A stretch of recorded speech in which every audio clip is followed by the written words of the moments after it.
Assalamualaikum everyone and have a good day. Okay, today we are here to discuss about two main topics, which are first, roles of OSH legal requirements in business management, and another one about Occupational Safety and Health Act in Malaysia and its salient features. Okay, from here we can see there are two panels here, Mrs. Siva and another one, Mrs. Aisha.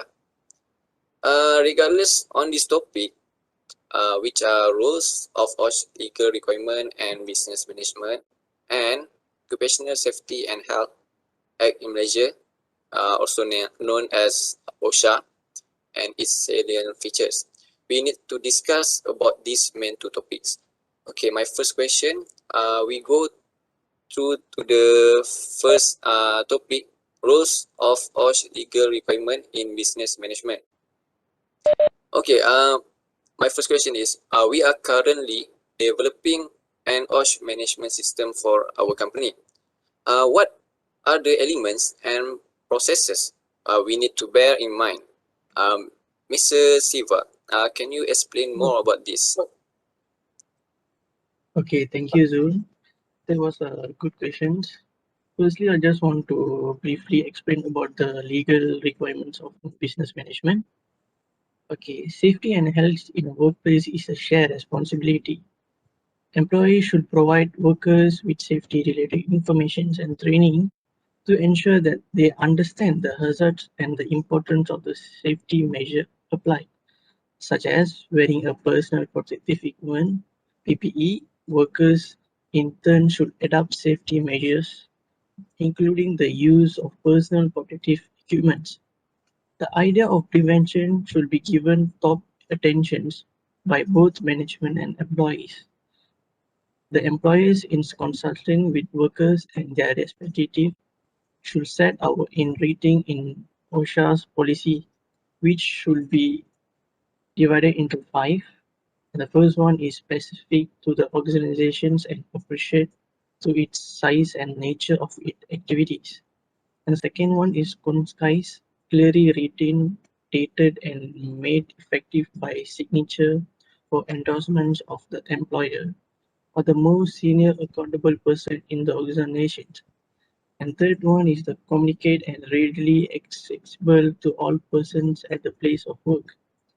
And the fourth is the review of a containing suitability. And the last one is made available to relevant external interest party as appreciated. Thank you. Okay, thank you, Mr. Siva. Okay, now we talk about awareness. Awareness in the workplace. Okay, we always know that every place need an awareness in their workplace. Okay, how to implement OSH awareness in the workplace? Mrs. Aisha, can you Okay. explain about this? Thank you, Mr. Zul, for the questions. So every workplace or every company have to implement the OSH awareness to their staff because company needs to be OSH complement, and for doing so, you can implement an OSH management system. It's help you implement OSH throughout the organization meeting the legal standard. You can also create a team within the company or get a trained professional from outside to do the job. Okay, let's us talk about how we can implement the management system. Okay, the first thing is by creating policy and staying committed.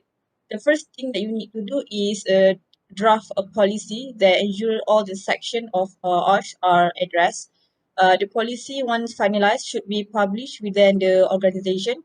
It also has save a company from any legal implication for occupational safety and health. Once the policy is published, it is time to create a committed team that will look towards the concept of healthy safety and health. Second thing we can do is by create a project plan. For any implementations of a project, you need to have a project plan. Okay, the team needs to work out on how to allocate the resources from analysis and implementation. The project scope and solution needs to be finalized in this phase. You need to be aware of what needs to be done and what for a smooth implementations. The third thing we can do is the time to test. We have to implementation need to be tested. So the OSH management system can create a situation based on the test cases to check out whether the system behave as it should. The last one is by review and improvement. Every system that you implement always need maintenance and upgrading. You need to evaluate the system every now and then to check whether it's working without flaws. You need to install, upgrade if any, and to keep the system up to date. So, lifelong activity that a company has to perform to ensure their system has the latest software and that is working very well for the company. Thank you. So there are five of way how to implement in management. So the first one is creating policy and staying and committed. Another one, create a project plan. And the rest, it's time to rest, right? And review Yes. and implement. Okay. Okay, next we go to the next question. Okay, for this question, I may ask Mr. Siva. There must be a person we should responsible. So who is responsible for workplace safety and health to be implemented in a company? Mr. Siva? Okay, coming to the questions. There are a variety of agencies or companies which is responsible for workplace safety and health. First of all, workplace safety and health in Malaysia is the responsibility of a Department of the Occupational Safety and Health, which is defined as a DOSH. DOSH is an agency under a Minister of Human Resources. This is can be implants in Malaysia, which they organize only that DOSH is the main source to undergo the safety and health. And based on the nationwide, the National Institute of Occupational Safety and Health, which defined by NIOSH, which provide training and course seminars and research in OSH sites, DOSH in the work to improve companies and implementation of OSH, which means that the nations of the Institute of Occupational Safety and Health is the measure of the health resources which trains the DOSH and other countries which implement the health and safety resources. Thank you. I see. Okay, thank you, Siva. We go to the next question about acts in Malaysia. There are two acts, which is Factory and Machinery, FMA, 1967, and another one is Occupational Safety and Health, OSHA, 1994. So what are the relationship between these two acts in Malaysia? Mrs. Asha. Okay. Since the beginning of this safety and health occur in Malaysia, the first thing that the Malaysian government created is a Factories and Machinery Act (FMA) in 1967, and then going to forward to Occupational Safety and Health (OSHA) in 1994. It is because the exposure in the workplace are regulated under the Factories and Machinery Act (FMA) 1967, and also under the more comprehensive Occupational Safety and Health enacted in 1994. By means, OSHA in 1994 is a philosophy or legal system safety and health in the workplace changed from one very perspective and containing detailed technical provision under FMA 1967, um, one that more flexible and encouraged self-regulation under OSH 1994. OSH 1994 is supported by regulations and code of practice and guideline for future clarify the prevention in the act. So actually OSH 1994 is more cure and more improvement compared to FMA in 1967. Okay, thank you, Mr. Asha. Okay, for the next question, I give you some situation. Okay, let's say if there is employee is injured due to work in exposed risking work activities at the workplace. The employer or company failed to provide a safety policy. Worker is more than 5. So what your opinion about this, Mr. Siva? Okay, thank you for the questions. Okay, we back to the policy. In Malaysia, there's variety of policy which include the safety of the workers.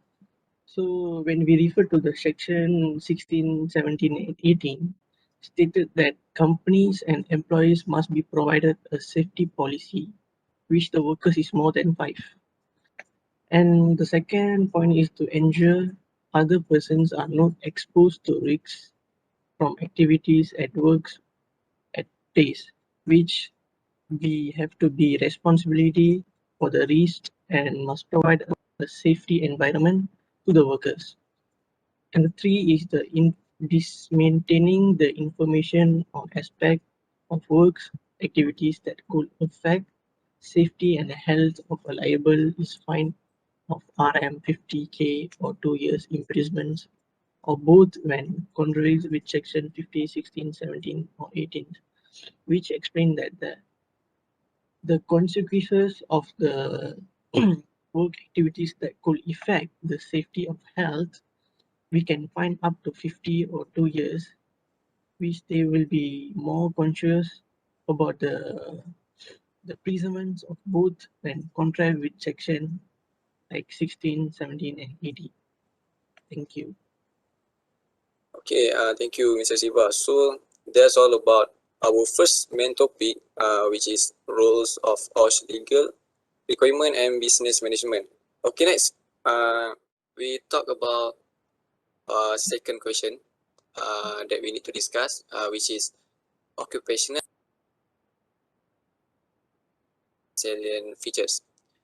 For the first question, we talk about benefit. Okay, what is most benefits that employers can get of occupational health and safety? Mr. Siva, can you explain more about benefit things employer can get from this? Thank you. Okay, coming to the questions. Exactly the questions we aim to answer in this post. We promise to show you the exact benefit of OSH management systems, offer or demonstrate how they can help you manage health and safety risks of your organizations.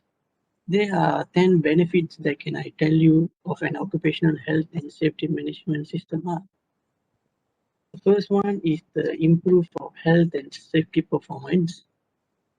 The second is reduce costs associated with accidents and incidents. Third is improve staff relations and morale.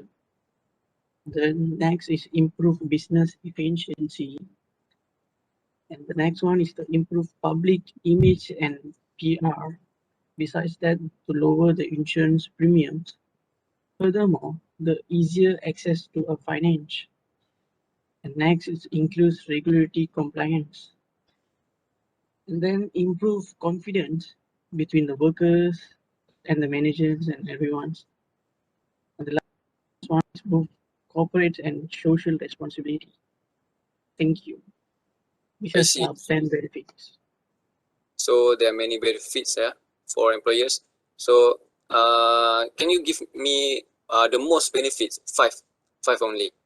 Improve health and safety performance, reduce costs associated with accident and incident. Another three, improve Another staff relation three, and moral right. yeah, improve business efficiency Uh-huh. and increase regulatory compliance. Mm-hmm. And the last one is improve confidence between workers and management and between staff. Okay, thank you, Siva. Okay,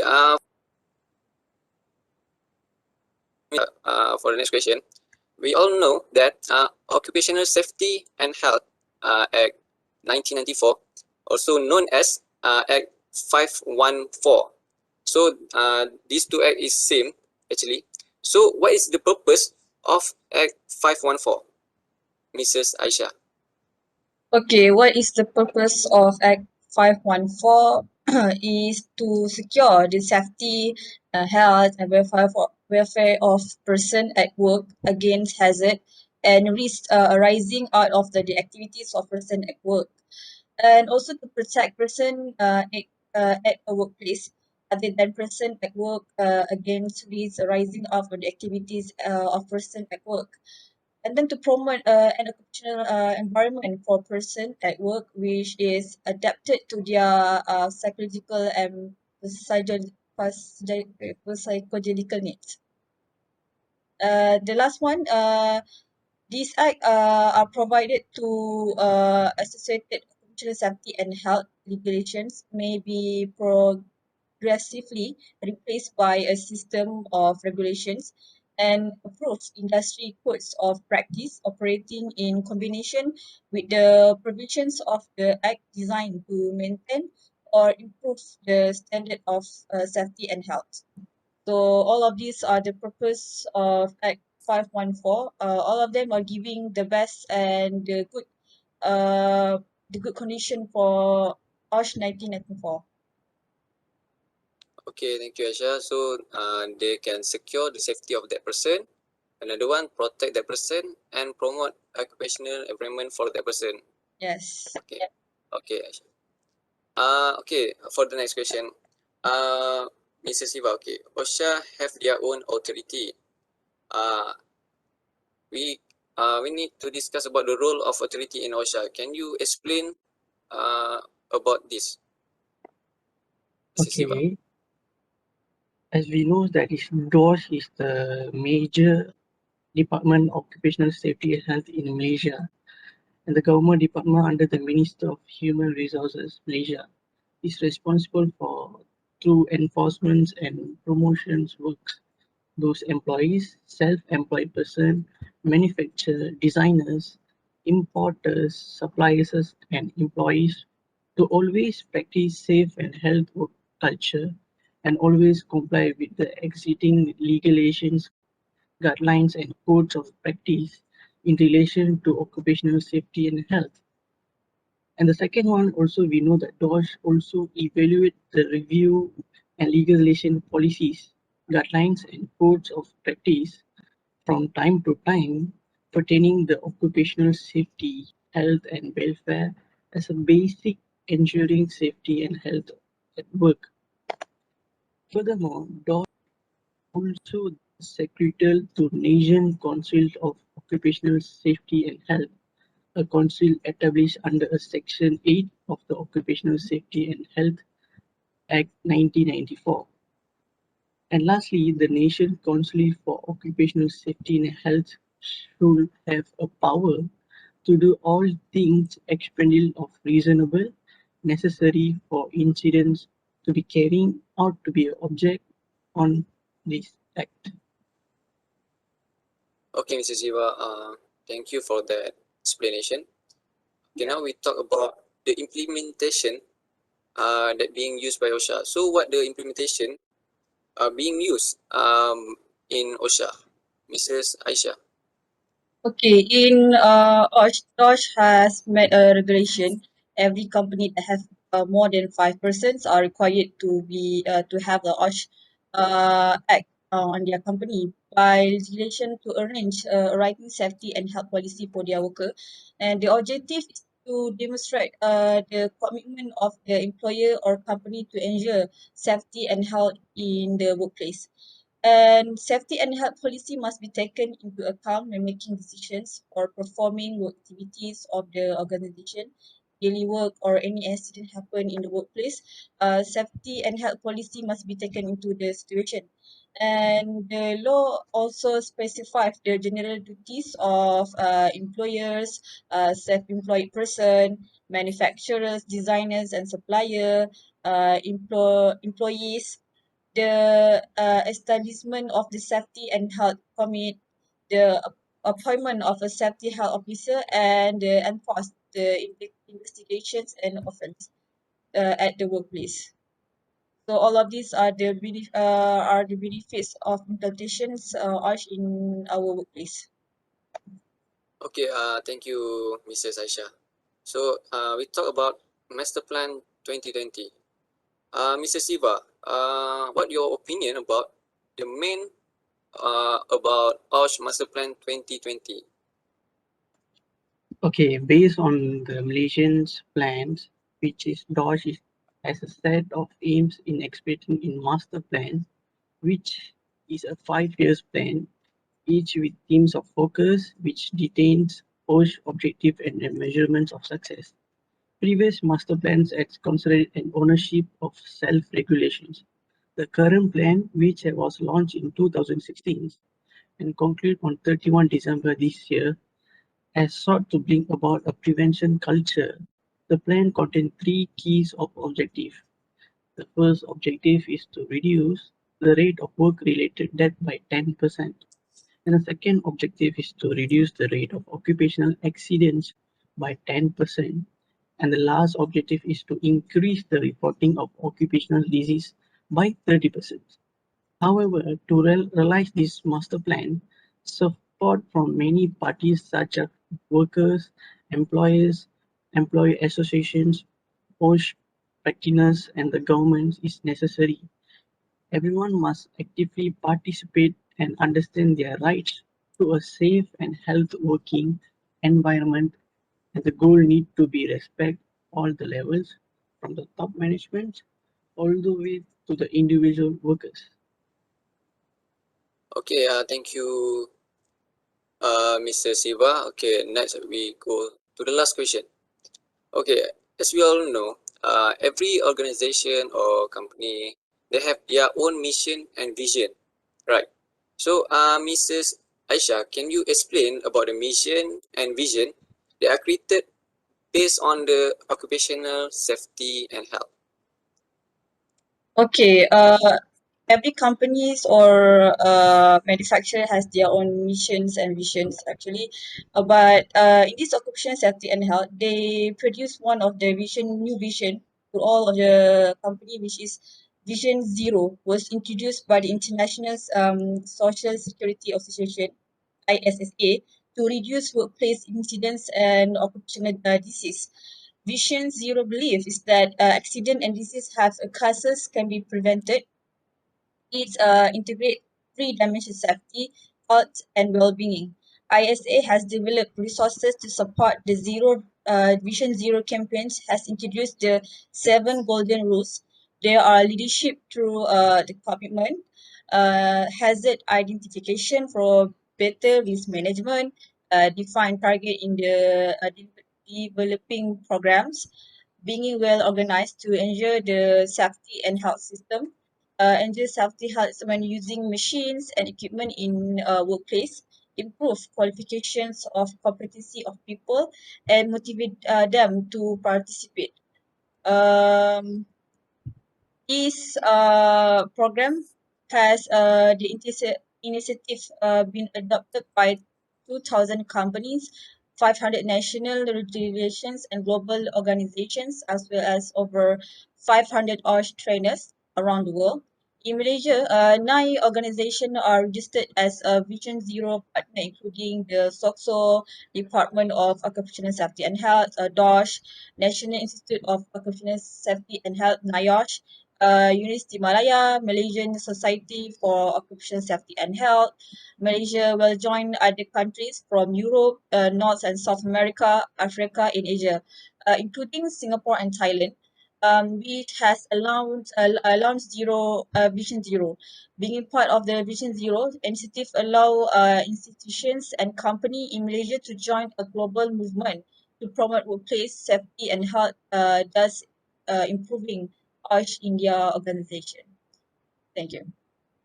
Okay, thank you, Mrs. Aisha. So they use concept of Vision Zero Yes. to reduce the workplace accident and occupational disease, right? Yes. Okay, thank you everyone. We already reached to the last part of our discussion for today. I hope everyone clear about these main two topics. We can conclude that the way OSH management is implemented is very important.